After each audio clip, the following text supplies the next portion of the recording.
Meeting is called to order for Wednesday, June 11, 2014, Civilian Complaint Review Board. I'd like to welcome everyone to our public meeting, and I apologize for our tardiness to the room. I guess first order of business is the adoption of the minutes from the last meeting. We can have a motion to accept the meeting minutes from our last board meeting.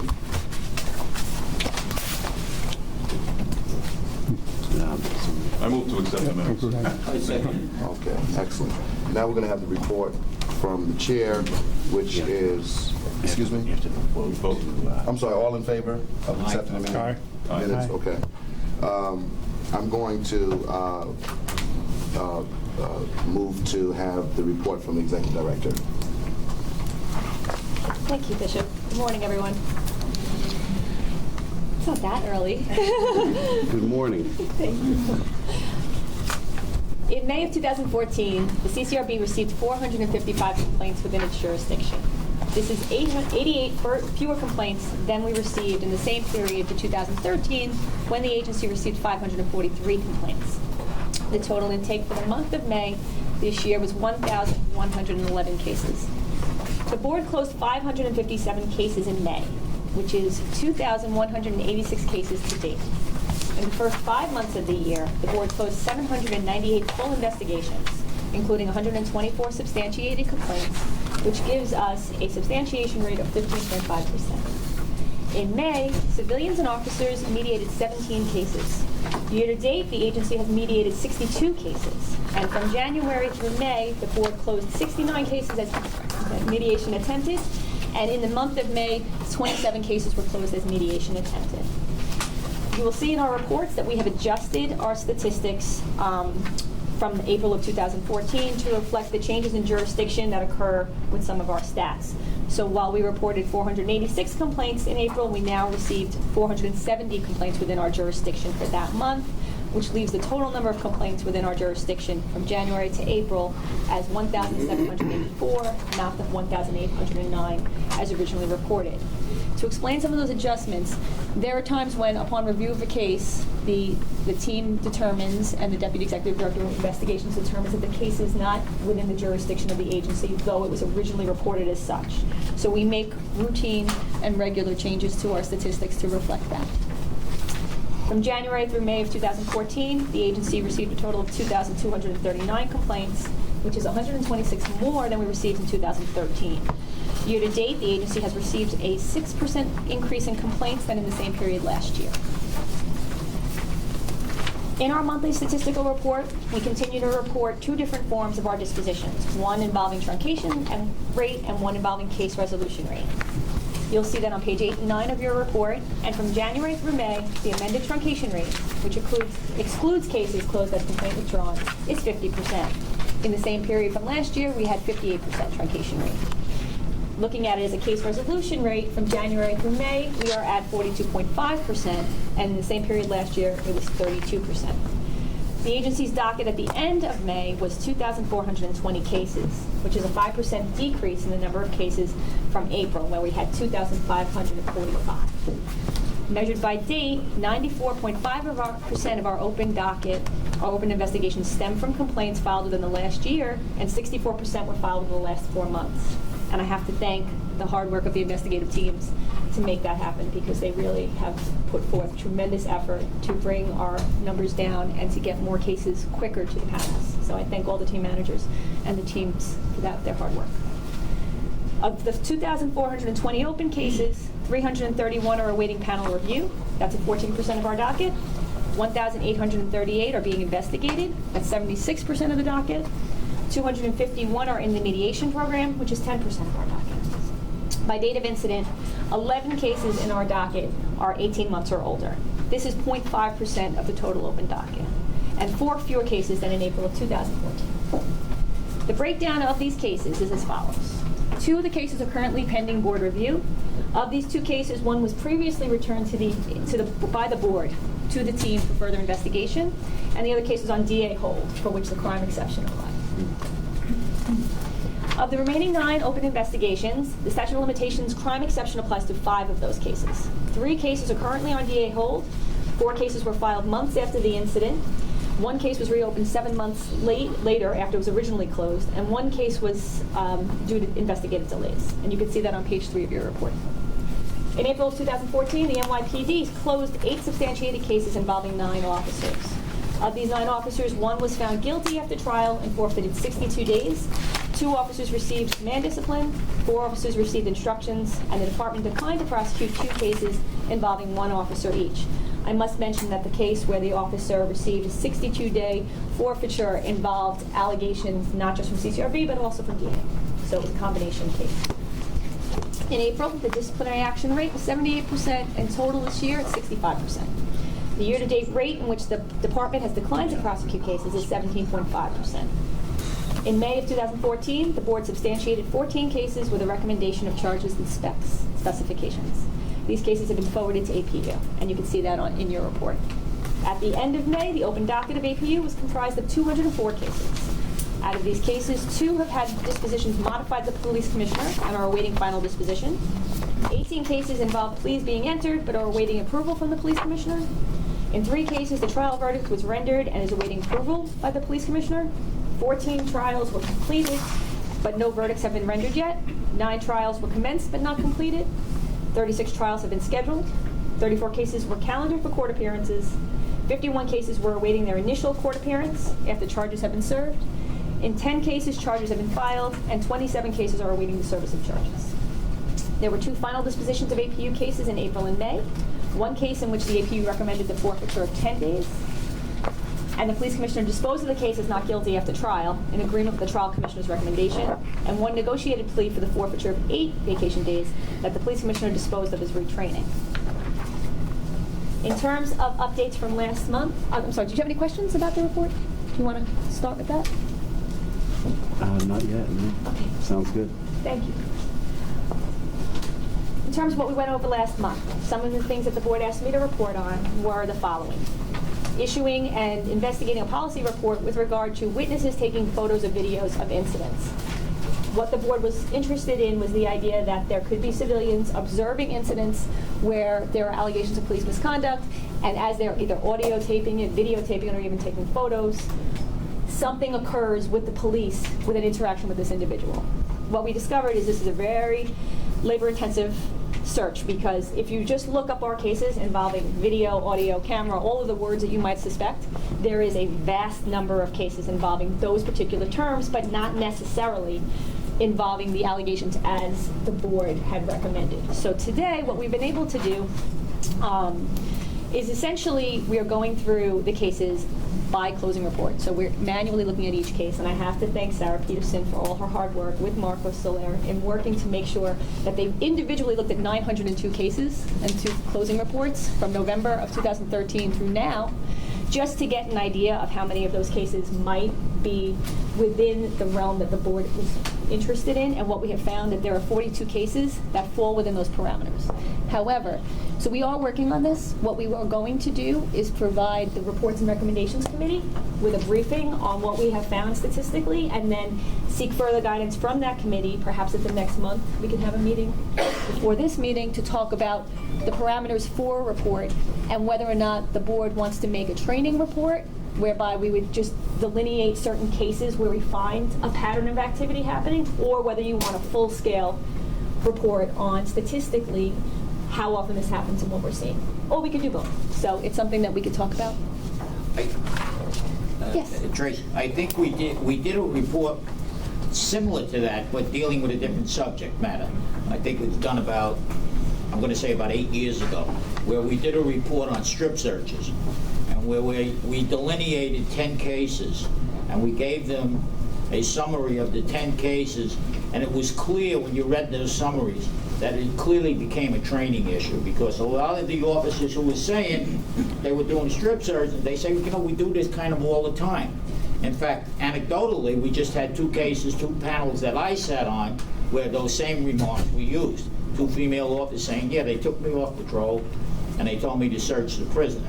Well, what in fact she did was a strip search without realizing she did a strip search, but she said that's what she customarily does. So it seems to be very clear that this is a heavy-duty training issue that has to be looked at by the department. I would agree, Tony, and I think it's something that we can definitely present. You're right, because of the questions you had asked and some in your panel had asked about that, we had looked up and found that in 2004, Right. the agency did issue a training report with specific cases where there was this type of strip search where the officer said this was just a policy, and so we had made recommendations for the NYPD to look at it and do retraining, and in fact they did. So we could do that similarly with this area of cases in terms of video, but it's something that I think would be better brought at an open session of the report and recommendations committee to get guidance for, because it is such a large volume of cases we're going to be looking at, and we're doing it manually. So in order to figure out exactly what the goals are for the board in terms of issuing that report, we could do that at a meeting and then figure out. And I we can think start to report as a on that. result of that recommendation, they changed the patrol guide provisions to the definition of a strip search. It was, I forget the exact wording, but what they did was they made it that an officer didn't have to go as far in the revised edition of a strip search as opposed to the original edition. The original talked about underwear and things. This just says you can't do it. You can't get them down to your underwear. That's a strip search. So I think it becomes just a training issue for them, and maybe something for the IG to look at. Last month, the board also talked about the idea of including potentially policy reports and recommendations within its annual reports and semi-annual reports. And again, that's something that we're going to ask the Reports and Recommendations Committee if they would want to do, but that's certainly something we can do. And then perhaps this would be one of the reports at the end of the year we might include with our annual report. We talked about mediation of various cases, and what we did was go back and delineate in terms of the process for mediation. What we do is anytime a complainant seeks to have mediation as an option, we pursue it with the mediation unit. We have to make sure we've obviously identified the officers and to determine whether the case is appropriate. But the vast majority of cases then are sent to the ADR committee, who ultimately, of the board, determines whether or not this case is suitable for mediation. And they use their criteria to determine whether or not they feel that this is a scenario where mediation would be beneficial before we offer it to DAO and to the police officer directly. And I know that's something that the board is working with the Deputy Police Commissioner, Susan Herman, on making sure that we're all on the same page and then moving forward to increase the number of cases where complainants are seeking mediation in order to give them that avenue of investigation instead of investigation, but to resolve the case in a way that the complainant seeks through mediation. We are working on the I-CARD study. I believe I have to thank Dennis McCormick and Marcos Soler for working on this. They have it ready. I think it's being reviewed by the team attorneys, and then it's going to be brought to the Reports and Recommendations Committee again, so you're going to be very busy. But we have a number of reports, that being one of them, for your review. We talked about the idea of increasing use of video conferencing for complainants, and as thankfully Time Warner is setting us up with our cable, we're going to be in a process where we can at least start pursuing that as an option. And I thank the IT department for working so hard to give us the information we need to try to get us into a posture where we could present that as an option for complainants who can't get to the agency. On that note, I have to thank Paul Mace Johnson and Jessica Long, our outreach unit, because they are in the process of scheduling a CCRB in the 5 boroughs with City Councilman Levin's office. They've been working very hard on this issue, and we're hoping by the end of the month that we will have a date where we can have people come there. They're actually going to publicize it themselves within the community, and we're hoping that that will be one of our first CCRB in the 5 boroughs. So I thank them both for their hard work on that.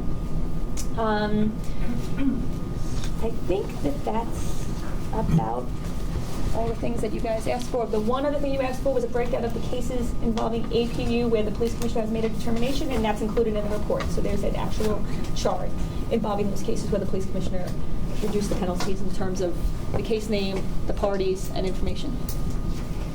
Excellent. Thank you. Thank you so much. Any questions for the executive director on anything that she's reported on? All right, so we're going to move now to committee reports. Are there any committee reports? reports or recommendations. Seems to be Busy. being loaded with a lot of assignments. Anything, James, that you want to? Well, I think we're going to discuss whether we're having a meeting at 9 a.m. on the next date for the public board meeting, and I think we're going to be in discussion with Tracy. We're going to get some of these summaries that they're working on, and we'll see what we can do in terms of drafting a report. But we'll, if there's going to be a committee meeting, we'll do the necessary notice so that it would be open to the public just like any other committee meeting. Absolutely. Commissioner Martin, did you want to report on mediation? No, I think we've covered most of it in the executive director's report. Yeah. Excellent. And likewise for the APU committee, Trace, that was an excellent report. You covered so much. And Ran you on our covered, parade there. yeah, I mean, there's not much for us to say because you covered it all and you covered it well.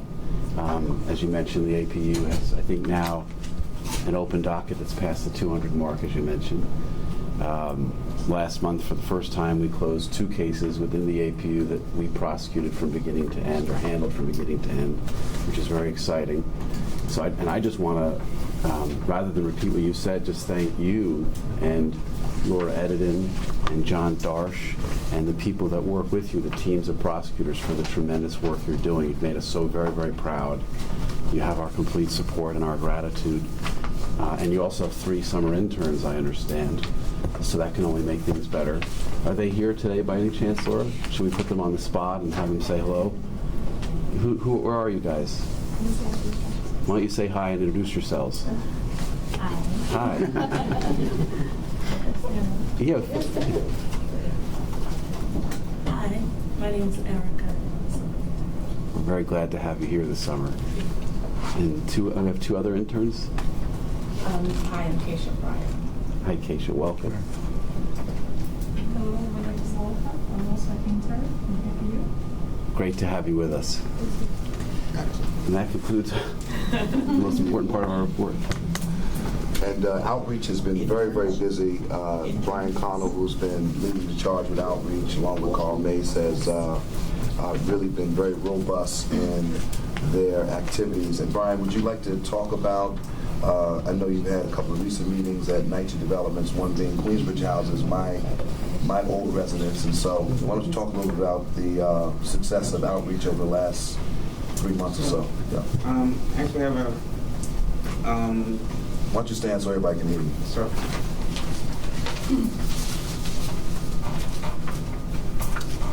The CCRB, as the Bishop Taylor mentioned, the CCRB's outreach program has rapidly been expanding and growing, and it's active in all 5 boroughs. We have a more diverse audience right now.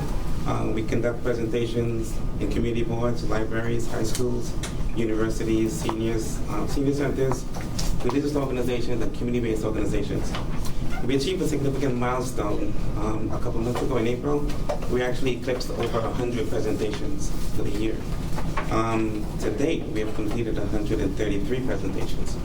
To put that in perspective, by the same time last year, we completed just 83 presentations. So it's a really big push that we have undergone. For the entire 2013, last year, we completed 204 presentations. To date, we have 133, so we're well on our way to surpassing that. So we project that we'd have a historic high of 319 presentations for this year, 2014. The average presentation from 2013 has increased by 60%. We were averaging about 17 presentations per month. We're averaging 27 presentations per month. So it's a significant increase. We placed special emphasis on community boards this year because we felt that the community board members are the ones that are most active in the community, and they can help get the word out about the agency's mission. So we completed presentations in 26 of the 59 community boards. That's 44%. In comparison to last year, we had done just a couple by today's by the same time. We're also focusing on making presentations in police precinct areas, and we attempt to focus on areas where there's large concentration of complaints. Based on our annual report, we categorize it by police precinct, and we graphically do so using the 5-borough map. And we did presentations in about 51 of the 76 police precincts, so that's 67% of them in just 5 months. We have made presentations in 11 precinct areas that had high concentration. And high concentration we defined as over 100 presentations per year. 4 of those precinct areas were actually over 150 presentations per year. And we've You mean done complaints, right? complaints per year. Thank you. And we've done about 23 presentations in those high concentration areas. The growth and success of the outreach program has really been spurred by Bishop Taylor. You've been very active in having us promote the program and expand the program. And our executive director, Tracy Caterpillar Fox, have been very instrumental in igniting the volunteer spirit within the agency. And we have volunteers from APU, administration, intake, mediation, investigations, of course, and we have 40 volunteers that we can use at our disposal to help expand the program, and we're doing so. So I thank you both for your effort in leading the way, leading the charge. Also, the vast majority of the presentations we've done are conducted by the manager of Outreach and Community and Partner Engagement, which is Carl Mays, and she's also accompanied by Jessica Long, the supervisor in that unit, who's also doing these presentations. It's a daunting task. We have sometimes 3 or 4 presentations a day in some instances, because we're really making it to accommodate the community's need for us to make these presentations and let them understand the mission of the agency and how what we do can support them. So I thank Carl Mays and Jessica for that as well. But we also had a group of stellar interns, and unfortunately their internships ended last month, and we are recruiting new interns now. They have big shoes to fill, because they're the ones that are actually at the forefront of the agency. They're the ones making the contacts, and there are many contacts, as many outreach events that are scheduled. You can imagine how many more you have to get in contact with, because they don't all accept. Exactly. So it's really a tremendous effort the 5, 7 of them have been doing to get this many presentations scheduled, and I really thank them for that. They've been wonderful. I think that sort of concludes my report. Let's take too much time. Thank you. Brian, Yeah, may Brian. I add that you have a category here of the outreach. Could you add civic groups into it too? That would be helpful. Or the civic association throughout the city. And Sure. maybe that would be a good thing, because they hold meetings, and that's where the outreach can go and address the CCRB. Certainly. Brian, I want to compliment you on your very exhaustive report. Especially, it seemed you was somewhat startled when you was asked about it. Give that report. Okay, and let me just do a bit of a shout out to the outreach committee under the bishop leadership. You guys have been doing a phenomenal job. One question I have you directly contacted the board president of the about 334 housing developments in the city? Have you Contacted them to see if they would be amenable to your presentation, or somehow get them to interact with the outreach committee? We can explore that. So I think that's the first area that you may want to explore. I think that what we've been doing is, you're referring to the chair of all the council presidents. Right. And which is really difficult to nail down, but we've been putting a lot of focus on public housing neighborhoods. And I think earlier part of this month or the latter part of last month, we were in Queensbridge houses. Mm-hmm. And so we target NYCHA development systematically, especially in high concentrate areas where we have a lot of complaints. And also, just to piggyback on what was said, I want to thank Brian and the team, Carl Mace, for all the work that you guys are doing in outreach, because outreach is core to this agency's mission. And in order to do our jobs, the citizens of New York City have to know what their access portals are to express their dissatisfaction and file complaints in reference to interactions with police officers in New York City. So outreach is really core to what we're doing. And I also want to note that a lot of this has been done because of the internal push, but the internal push could only be possible by the volunteers, all of you guys that volunteer your personal time to make this happen. We do not have adequate staff to do outreach, and I must confess that this is really not a sustainable plan to have you guys doing the work that you take home to do from the agency to fulfill your regular obligations in your job, and then also on top of that, volunteer on your own time in evenings and other times to do outreach. So I think that's noteworthy and commendable that, you know, all the participants that are playing a role in this particular activity should really be congratulated and saluted. But I don't want it to be lost that we are at a grave deficiency as it relates to outreach and the staffing thereof. And if we're going to be effective in penetrating the citizens of New York and educating them on the processes that are available to them, we must have a more expanded outreach staff in order to accomplish that, or else all of our work is being done in the dark. And if we only have a small percentage of the population understanding what we do and what we do to serve them, then all of the great tools and resources that we have at the agency will go unused. So again, I want to thank you for your work and everything you're doing. Are there any other I'm sorry. Yes. I just wanted to comment that, Bishop, you've always made a strong statement that we need to make sure that we are involved in the public housing communities, and that we have expressed our desire to help and to be more involved in terms of getting awareness of our agency and what we can do. And I have to thank Linda Sachs, because she has been involved in working with, they have newsletters that they give out, and she's ensured that they are putting information about our agency and what we do. And I know that Bishop and Brian and Comace and Jessica have been very assertive in making sure that we reach as many communities, in particular public housing, as possible. We've done a number of programs there. And I have to tell you that I would be remiss also in not telling you that the responses we get from people are extraordinary. They're not just nice evaluations saying, oh, it was a good program, I didn't fall asleep. It is, they were wonderful. They changed their lives. They have changed their perspectives. They have, all of the volunteers led by our team have really, and by Bishop as the head of outreach, have really made a difference in many, many people's lives in this city. And I think that that is a credit to you guys, and even the interns' letters that they sent us to say goodbye. You guys should frame them, because to make a difference in so many people's lives is a special thing. It's unique, and it's something you should be very proud of. Yes, thank you so much, Tracy.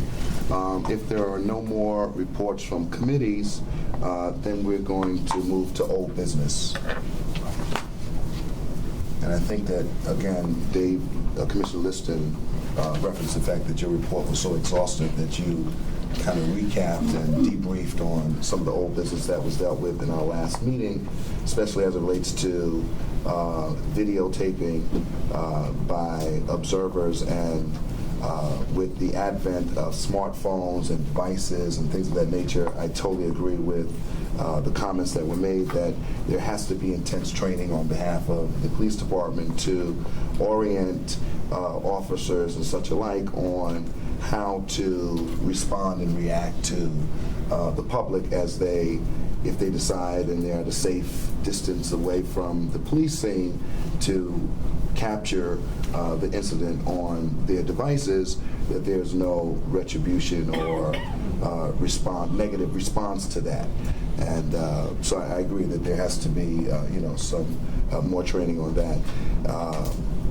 So I think that old business was covered, not unless any of the other board members want to resurrect anything that was already said.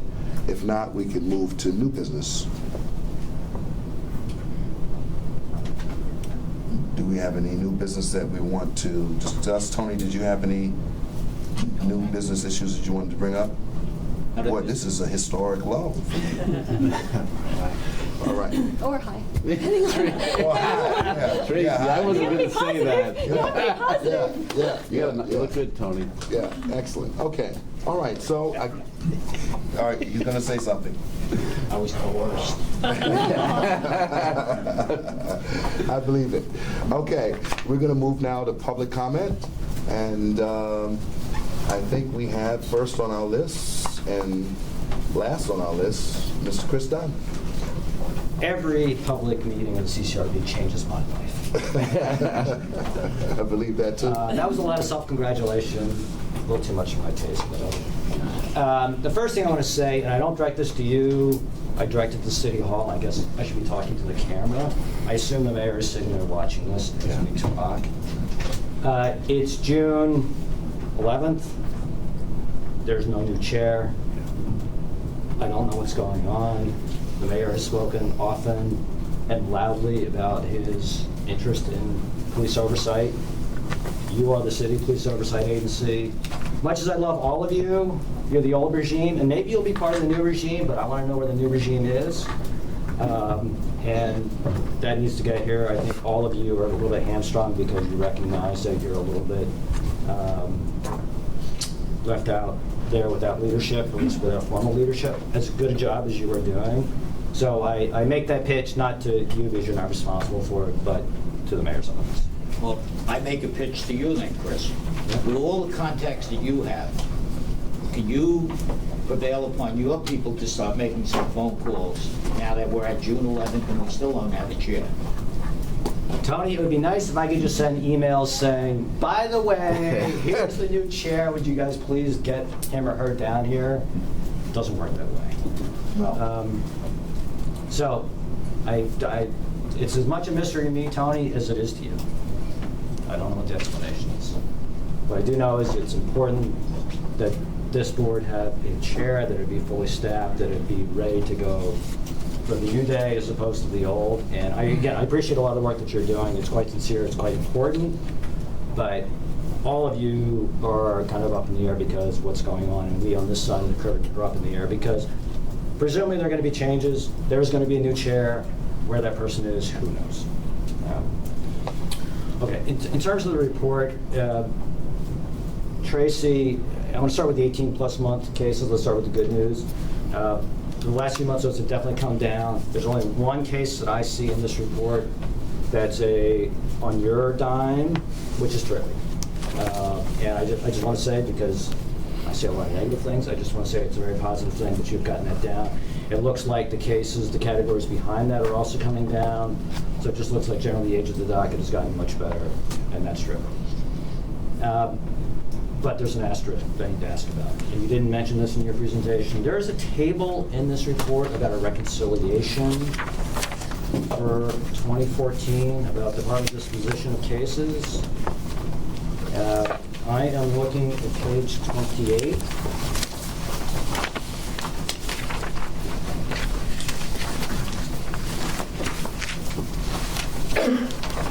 I've never seen a table like this before. Left-hand column says reconciliation 2014. It shows 7 cases with blown statutes of limitations this year. So, given the way you folks are looking at it, maybe people haven't looked at it or paid attention to it. So maybe this question is premature. But the question I have is, what are these 7 cases, and what's this reconciliation business? This is to address the board's interest in finding out the status of cases at DAO. So it is. I'm sorry, the status of cases? With DAO. In a few past meetings, some of the board members referenced that they wanted to know if there's a backlog of cases being handled at DAO. So what we've been doing is reconciling the cases with DAO to make sure that if they have closed the cases, it's reflected in our system. And this is not just for 2014 cases. This is a reconciliation that happened in 2014 of prior cases where we thought they were open and we weren't sure if DAO still had them open or had them in a different posture. So you won't see it next month. This is not a recurring report. All right, This is just to address the concern that the board presented that DAO had this, I think one of the board members called it a pool of cases that we're going to drown in, and they're not, because we were able to reconcile our databases with theirs to determine how many cases the AO had. Okay. I mean, I have raised on many occasions the fact that there are very few cases coming back on your report from the department for like 6 months now, including this month. I think there are 9. This is only 10 total cases. It's hard to believe that explains the gap between what you were doing with 25 cases a month routinely to, in some instances, 4 or 5 cases in a month. It's hard to believe this reconciliation of 10 cases accounts for that. But setting that aside, I hear what you're saying about there was some process here, but there's 7 blown statute of limitations cases here, which is a major issue.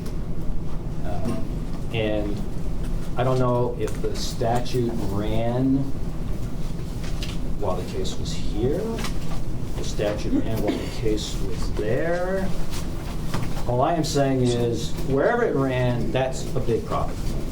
You cannot have 7 sub-cases that disappear because of statute of limitations. So I think it's incumbent upon you folks to do a little more digging, or maybe you've done the digging and a little more reporting about this, because this in my book is an extraordinary number of lost cases. We will be able to, if the board desires, we will report to you more specifically what these numbers mean and what cases they were and what years they are. Okay, thank you. Okay, I'm thrilled to hear about the videotape process moving forward in terms of police officers responding. And Tony, I was happy to hear you say this sounds like a training issue like strip search. The last meeting I heard you saying there's really not much we can do about this, so. I didn't say that. Okay. I thought it. I didn't say that. Okay. The camera never lies. Fine. We know what Neither you does said. Tony. Fine. Yep. If I did say that, that's not what my intent. My intent was that it's a knee-jerk reaction. That's what my intent. I get it, and I understand. I'm You've not been saying having this straight enough aside. demonstrations with me to understand that. Yeah, and I say this positive. I agree it's a training issue. I agree it's an instinct issue, and I think it's something the department can and should take on. One word of caution about the strip search report, and I think maybe you and Jules were the only 2 people here when we went through that round. As you may recall, you guys did a good report on that. I mean, I thought it was a good report, and you made some very useful, concrete recommendations. I believe it took 2 years before the department actually did something. And so it is fine and good for you to do a report. It only makes a difference on the street if the department follows through and does something meaningful. And I think it's just as important for you to follow through with the department to make sure that these changes are happening. And this photography thing's a tough nut to crack. Look, everyone knows about it. The department's been talking about it for years. Given the instinctual piece of that, it's a hard thing to curb. So it really does require some energy and some commitment by the department dealing with cops on the ground in the precincts to change that behavior.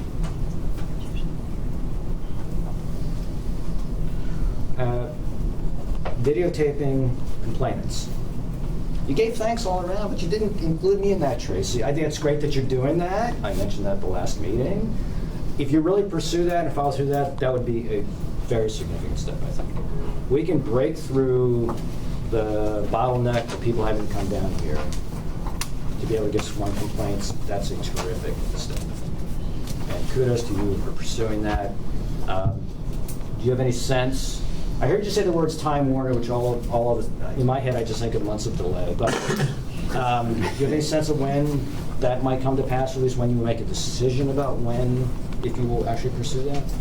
It's just a matter, they're here and they're working on getting all of these TVs set up. So once they do that, we know how to do video conferencing. Then it's just a matter of finding places where the complaining can go. So we have to start working with libraries, but they don't have private areas. We might have to start working with city council. Wherever we're getting space in the boroughs, we might have to use that as an alternative. So the video conferencing system itself isn't difficult. It's getting the complainant side of it. So, but I guess what I'm asking now, and I'm sorry I wasn't clear about that, has the agency made a decision to proceed with videotape or video conferencing to allow complainants to provide sworn complaints through that mechanism? I have to put a report together about the cost and then how we can do it before. It wouldn't be fair to have them vote just generally, although I think the board has expressed every desire to have it easier for complainants You bet. to get here and, Great. or to make complaints wherever they are. So once I have a more detailed information, then I'm sure they'd want to vote on it. Okay, I think that's terrific. I really, good people. And I think that we also talked about, again, with the advent of smartphones, people having the ability to use their smartphone to actually do a video FaceTime. call, whether it be through FaceTime, whether it be through the Microsoft, Google situation, whatever it may be, and then us on our end being able to capture it and record it. That's where we're hitting the technical issue. Just being able to capturing the complaint via video is really not the issue because everyone has a smartphone. But it's the ability to record the complainant's testimony via video. Look, the more creative you can be about that, obviously there are many more options that are available, and I think the challenge here is not so much creating technology, but you as an agency actually getting comfortable with the technology and being able to take advantage of it. And the fact that you're prepared to proceed with that, that's a very good step. Thank you. Tony, I'm just curious, in terms of the disciplinary report and some of the dispositions from the department last month, 62 days. Now, I heard, Tracy, you say that was not just a CCRB case, Right. that the department was proceeding against the officer also. I'm just curious, I've never heard of anyone losing 62 days in my life. I'm sorry, I've never heard of anyone losing 62 days. a person losing 62 days? That's a permit, is that a highly unusual penalty? You should comment on that. I don't know the particulars of the case. Was it our case? There was an allegation from us, but there were other allegations from DAO that they acted on internally. So, You know, I'm wondering if it was a C complaint with IAB also. You know what I'm saying? And they may have combined the two. I got to tell you, it's been a number of years, but do you recall the $10,000 fines and the $5,000 fines? You Yeah. remember those? Yes. Do you? You're shaking your head like you're not too sure. Not a lot of details, but I remember about them. But I haven't seen those in a while. Probably the severest penalty that can be imposed out of the trial room is termination, obviously. They terminate somebody. But short of that, if you get 30 days in a year, which means you get 30 days docked, and you're on a year's probation, and if you step out of line in that year's probation, it's automatic dismissal. Right, well, I know dismissal probation. I just haven't seen a loss of days like that, but all right.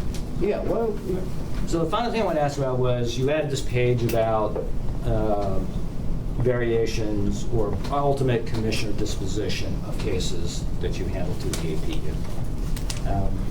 And Tracy, on the first one, I want to make sure I understood that it turned from a recommendation of a forfeiture of 10 days to a not guilty. I thought I heard you say that got pled, but did that go to the trial room? That was in the trial. That was in the trial room, okay.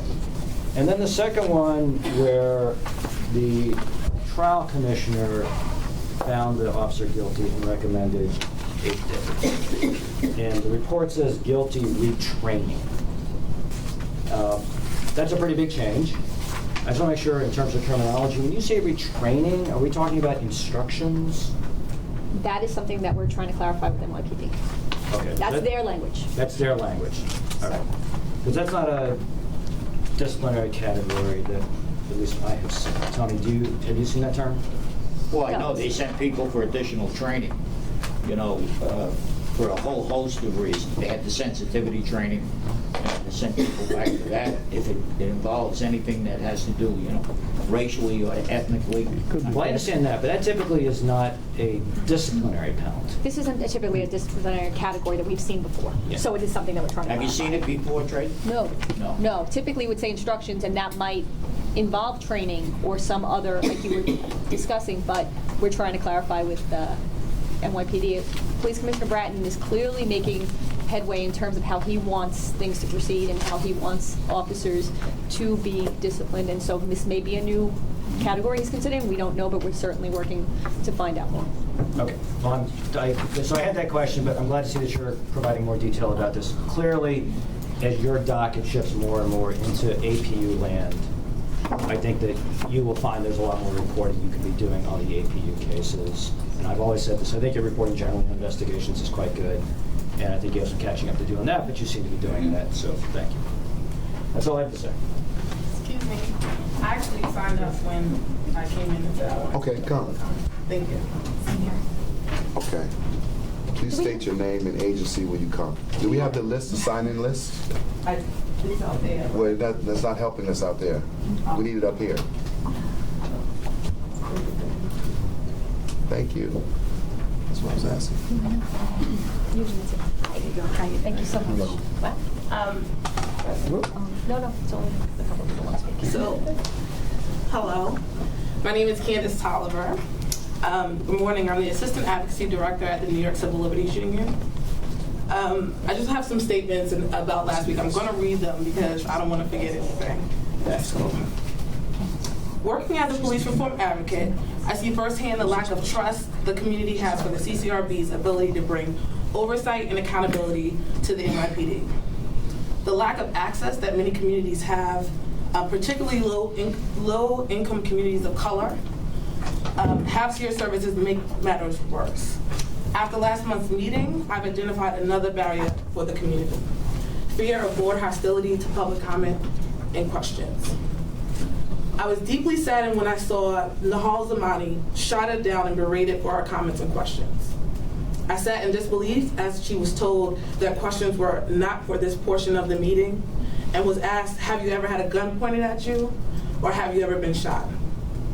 Equally disappointing is that no one tried to stop the yelling and taunting that Commissioner Simonetti directed at her. Commissioner Taylor rightfully raised at the end of the meeting that behavior was the cause for lacking public participation in the meetings, but by then, the damage was already done. As I watched the encounter, I thought to myself, I would never want to address this board. I would never encourage my peers or community members either. I choose to address the board today only because you should know the effect that that meeting had on a member of the public. If the CCRB is to fulfill its mission, the community must feel welcome when we attempt to participate in the process. It is valuable for the board to respond to public comment, but imperative that that response be respectful. Know Your Rights trainings across New York City. I have presented at schools, community centers, churches, and community organizations. I've talked to people about the rights of individuals in closing out my presentation with the following statement. If you feel you have been a victim of police misconduct or abuse, contact the CCRB for help. After last month's meeting, I worried that advice might be misguided. I will say this. One piece about the CCRB and the 5 boroughs, I do represent on a steering committee of a group called the Communities United for Police Reform. It's 60 organizations across New York City.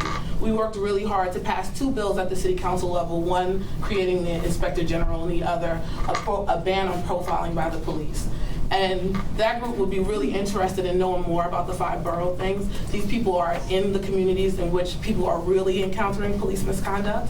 And so if you all wanted to talk to me more about how we can bring that group in and maybe have the board or have CCRB make a presentation for that group, we would be willing to get that information out to our communities. And then just one other thing, I know this was in my notes. Could you just say the name again? I'm sorry. Communities United for Police Reform. Yes, okay. It's a coalition of over 60 organizations here. And as far as the community court presentations, I'm really excited about the community outreach. But I've been to those meetings, and those are not generally the people who are affected most by police violence and police abuse, right? When I go to these community centers, when I go to community grassroots organizations, those are the people who have the complaints. When people, and they say, well, this is what happened to me yesterday on my way home from work or on my way to school, those are not the people who are at the community board meeting. So they are, and I am excited that you all are doing the outreach in the public housing units. Thank you. Ms. Tolliver, I want to ask Carl Mace if she can go with you. In regards to Communities United for Police Reform, actually that's one of the things that we did. We actually did reach out to all of the organizations. We have done presentations at some of those organizations, like the Anti-Violence Project, Great. for example. If you wanted to get all of us at the same time, I can facilitate that for you as well. Excellent. Thank you so much, Ms. Tolliver. To make public comment at our meetings without any fear of anything. It's, sometimes our meetings do get a little heated and personal against anybody at that meeting. And so, we have to understand the passion that all board members have as it relates to our roles and responsibilities here. But please accept our welcoming to everyone to make public comment at any given time. Having said that, Ms. Zamani, are you prepared now to come?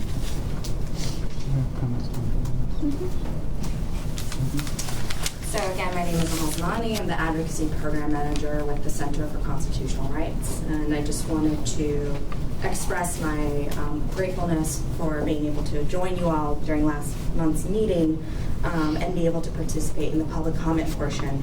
However, I express my regret that my comments were met with hostility and I was challenged, interrupted, and at times talked over. And as a result, unable to express myself fully. As you all know, and as you have personally expressed, Commissioner Keller, you know, these public comment periods are meant to afford all New Yorkers, including public police reform advocates such as myself, the opportunity to participate meaningfully in public dialogue and deliberations of this board. And I do hope that you all continue to and permit and allow and encourage members of the public to participate in these public comment portions without being subjected to the type of treatment that I had during last month's meeting. Lastly, on behalf of my organization, I do want to express our interest in working collaboratively with the CCRB. As you all particularly probably know, the CCRB was identified as a potential stakeholder in the joint remedial process in Floyd versus the City of New York, which is the federal class action stop and frisk lawsuit. So looking forward to working with you and continuing to engage in dialogue. Thank you. Thank you. All right. If there's no more public comment, we're going to adjourn our meeting and come back for executive session in 5 minutes. Thank you so much for coming.